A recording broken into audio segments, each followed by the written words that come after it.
Hello everybody, it's Mike Paterson from White Turtle Adventures, and I'm here in beautiful, sunny, and semi-cold southern Alberta, Canada. Welcome back to the van.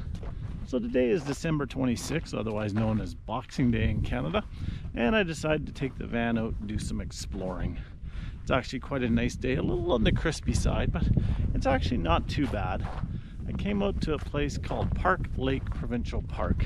It's a small park just outside of Lethbridge, Alberta. There's not really a lot here, other than there's some trees and there's a frozen lake and a few other things. So it's been nice to go out and to explore and to enjoy the beautiful day. So I hope you enjoy this.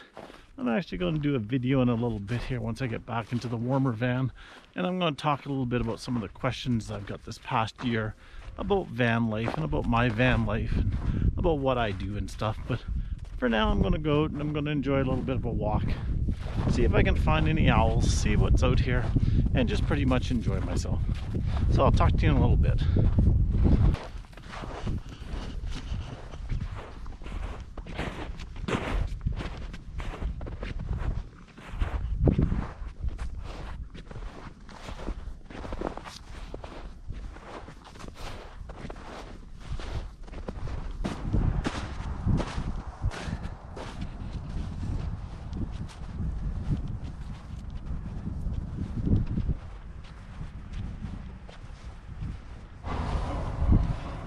One thing that makes life in the van so much more enjoyable is when there's heat.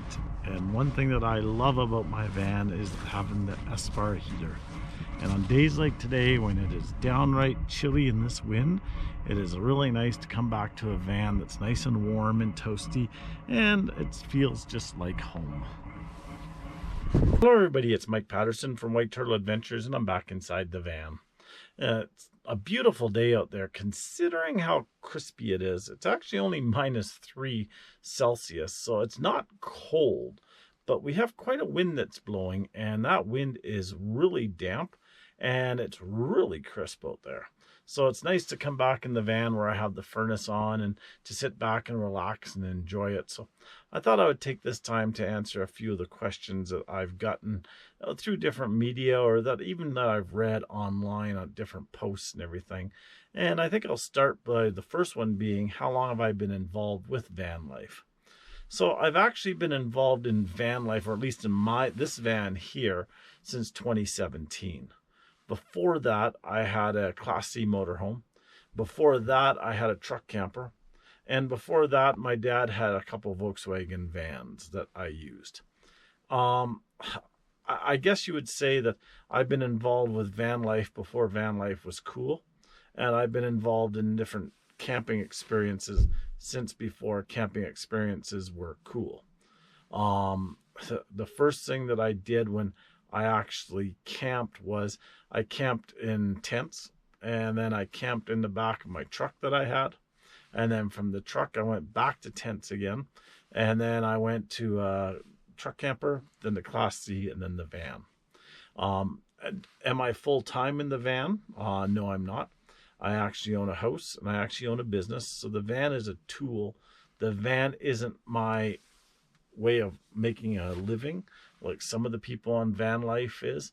My van is a tool that I use to enjoy nature, and it's also a way that I can take my office where I go. When I'm out shooting, it's great to have the van because, well, the van actually allows me to come inside and to where it's warm and to change over my gear and to switch things up and to warm up and so on and so forth. It also allows me to be able to stay wherever I want to stay. If it's got a hotel around there, the hotels are generally expensive where I go to shoot. So the van allows me to be able to stay somewhere where it's very affordable. Next question that I get an awful lot, and I see it asked a lot online, and even when I'm out camping and stuff, people will come over and ask me these questions. What's the most challenging thing that I deal with in living or working or being in a van? Well, it's not buying a good van, because that's easy to do. As long as you put the money into it, you'll get yourself a good van. It's not fixing it up. As long as you take the time to do that, you can do that.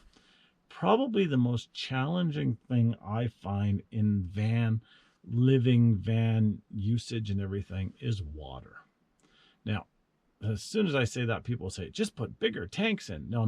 That's actually contributes to the water problem. Why do I say that? Well, if you have a 40-liter tank mounted underneath your bed, great, you've got 40 liters of water. But you'll gradually draw that water down. And then when that 40-liter tank is just about empty, where do you go to fill it? You literally need a hose to attach to something to fill that tank again. With the system that I've done with mine, I use a couple jugs. One for my wastewater, one for my freshwater.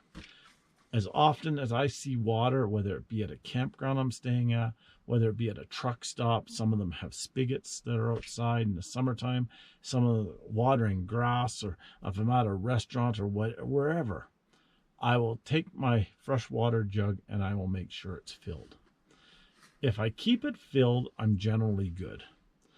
This past year I did run out once, and that was my own stupid fault in that my tap was causing me some issues. So I was driving down the roadway, I stopped, I came in the back to wash my hands, and my tap wasn't working, or I didn't think my tap was working. So I went outside the van, and about 2 minutes later I hear something. I came back and my tap had been running, and it pretty much drained the water I had from my fresh water into my gray water, and I was now short on fresh water. So what do I do as a backup plan to that? I have one of those little collapsible jugs.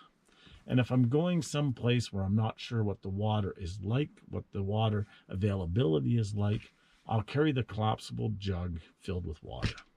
I try not to use it. I keep it as my backup, and I just keep filling up this. I find it's easier to fill up the small jug than it is to fill up the massive tanks, because the small jugs you can take into a bathroom, the small jug you can take to the side of a building. Whereas if you have a 40-gallon tank or whatever size tank in the back, you need a place to be able to take a hose and put that in. I find that's getting harder and harder. Now, to find water, where do I find water when I'm out? Well, like I said, truck stops, RV parks. I'll pull in and I'll ask somebody, or if I'm spending the night, and I do tend to spend every few nights in an RV park. So that's the time when I do all my housekeeping. I'll make sure my waste tank is completely empty. I'll make sure my toilet's been emptied. I'll make sure my water jugs are filled up. I keep a water jug in the fridge for my drinking. I keep a water jug under the sink for washing hands and for cooking. And I keep my emergency water jug back there. I've seen a few people post lately, and I think it's going to be more of a problem as things continue here, in that they're being refused filling rights to water at a lot of campgrounds and stuff. I think the reason that is, first of all, we're not camping there. But the other problem is that a lot of these people that are doing alternate living lifestyles are really quite rude, dirty, and just self-conceited people. Now, I'm not saying that about everybody, but there's enough bad apples out there that's really starting to affect the rest of us. And I've even gone into places and I've been looked at kind of strange. And then once I start talking to them, they calm down and they're a lot nicer. But they're not happy with a lot of us because we've done so much damage to our own reputation. So for that, I would say be careful with the water. If you're going somewhere that you don't expect to have water, make sure you're filled up. If you're going somewhere where you don't know where if there is water, make sure that you're fully filled up. And I also keep a few water containers that I will store in here, some Tupperware containers, if I'm going somewhere is really hot, because I have been stuck in years past when I used to cycle with no water, so I know how valuable water is. Other than that, that's probably the biggest thing in van life. I always fill up when I can with gas, and when I do that, I'll make sure I dump my waste tank. I'll make sure I dump my toilet if it's been a few days. I don't find any of that a challenge. Cooking, I don't find that a challenge. I don't eat big meals, so I keep enough stuff in the fridge that I can have snacks and I can make little meals with. Keep my freeze-dried foods. I don't find that a problem. A lot of people finding a bathroom a problem. Well, I fix that by putting in a toilet in my own in my own van, so that I've got it here and I don't need to find a toilet someplace else. So I guess the biggest challenge for me in van life is the water situation. And if you're just smart and if you just learn to live with it, you can actually get through quite a lot. So that's about the hardest thing that I find with van life. Till next time, it's Mike Paterson. I'll talk to you soon.